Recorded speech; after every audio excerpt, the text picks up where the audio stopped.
শ্ৰদ্ধাৰ অসমৰ থলগিৰি জনগণ বিগত বৰ্ষবোৰৰ তুলনাত এই বছৰ ঔপনিৱেশিক ভাৰত ৰাষ্ট্ৰৰ তথাকথিত স্বাধীনতা দিৱস উদযাপন বৰ্জনৰ বিৰুদ্ধত সংযুক্ত মুক্তি বাহিনী অসম স্বাধীন সংগঠনৰ মুক্তি সেনানীসকলৰ দ্বাৰা কাইলৈ অৰ্থাৎ 15 আগষ্টৰ পুৱা 6 বজাৰ পৰা দুপৰীয়া 12 বজালৈকে হজিয়াৰ পৰা ধুবুৰীলৈ এলানি সশস্ত্ৰ সামৰিক প্ৰতিবাদৰ কাৰ্যসূচী ৰূপায়ণ কৰা হ'ব।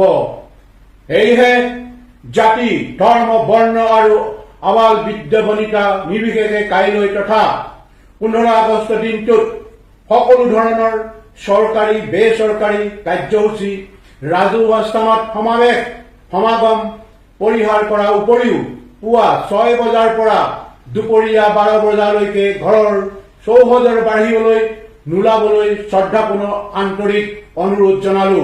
উক্ত সামৰিক প্ৰতিবাদৰ সময়ছোৱাত যদি কোনো ব্যক্তি অনাকাংক্ষিত দুৰ্ঘটনাত পতিত হয় তেন্তে তাৰ বাবে সংযুক্ত মুক্তি বাহিনী অসম স্বাধীন সংগঠন দায়ী নহব।